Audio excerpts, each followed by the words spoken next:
જય શ્રી કૃષ્ણ મિત્રો. બજાજ ઓટો લાવી રહ્યું છે પોતાના શેરનું બાયબેક ઓફર. બાયબેક ઓફર હેઠળ કંપની પોતાના શેર બજારમાંથી મોંઘા ભાવેથી પાછા ખરીદ કરતી હોય છે અને તે શેરનું નાશ કરી દેતી હોય છે. એટલે કે એ શેર પાછા બજારમાં આવતા નથી. બજાજ ઓટોએ નક્કી કર્યું છે કે પોતાના શેર 10,000 રૂપિયાના ભાવથી એ કંપની માર્કેટમાંથી પાછા બાય કરશે. જ્યારકી આજે એટલે કે 8 જાન્યુઆરી 2024ના રોજ 6,985ની આસપાસ એનું ક્લોઝિંગ છે. એટલે કે અહીંયાથી 30%ની આજુબાજુ ગેઇન મળી શકે એવું દેખાય છે.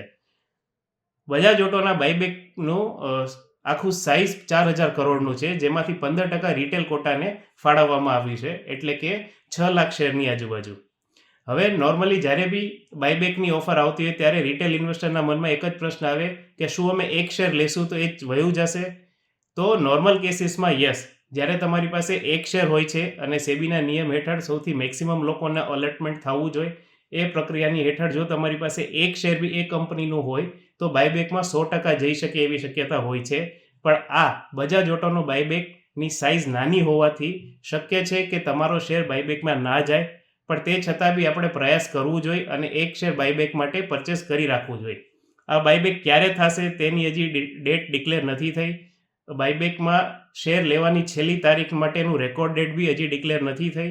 એટલે મારી યુટ્યુબ ચેનલ સુમિત મોટવાણી CFને ડેફિનેટલી તમે સબસ્ક્રાઇબ કરો, જેથી તમને આવી જ ઇન્ફોર્મેશન મળતી રહે અને બજાજ ઓટોમાં ક્યારે બાય કરવું તેની જાણકારી બી તમને સમયસર મળે. ધન્યવાદ.